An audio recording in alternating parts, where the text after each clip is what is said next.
एकादशी में जो भी व्यक्ति व्रत करता है उसकी सभी मनोकामनाएं पूर्ण होती है। एकादशी का व्रत इसलिए भी किया जाता है क्योंकि इस दिन अन्न दोष होता है। ना तो किसी को अन्न देना चाहिए और ना अन्न ग्रहण करना चाहिए, क्योंकि अन्न में उत्पन्न होने समय जो पाप होता है वह एकादशी के दिन ही लगता है। एक उत्पन्ना एकादशी भी होती है। यह एकादशी जो है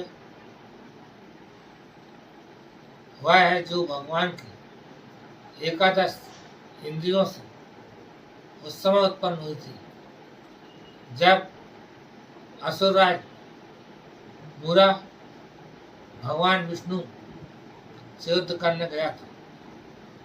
उसने अपने तप में यह वरदान प्राप्त किया था कि मैं विष्णु से भी पराजित ना हूं, और वह यमलोक पर कब्जा करने चला गया। यम ने कहा कि तुम यमलोक पर कब्जा कर सकते हो, मैं तुम्हारा दास हो सकता हूँ, परंतु पहले मेरे स्वामी को हरा कराओ। उन्होंने कहा तुम्हारा स्वामी कौन है? तो भगवान विष्णु का नाम हमने बताया।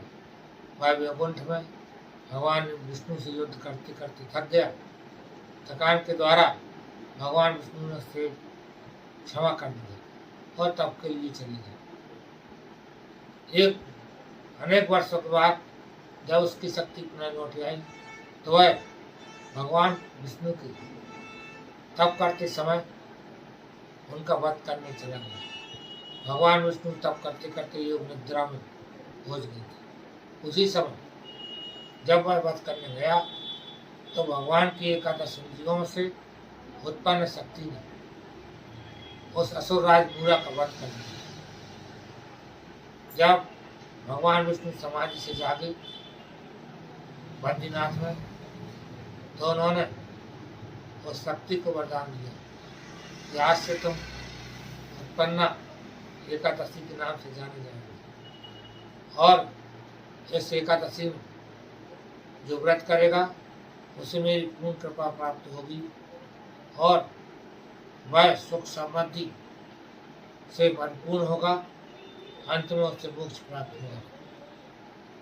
एकादशी का मतलब होता है कि 5 ज्ञानेंद्रिय, 5 कर्मेंद्रिय, मन, इनमें जो विषय छुपे हुए हैं उन विषयों को एक एक करके त्यागना और भगवान के सानिध्य में रहना।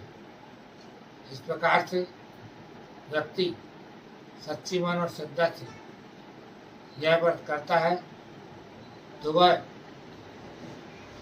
इस लोक से वैकुंठ लोक को जाता है और जन्म मरण के बंधन से छूट जाता है।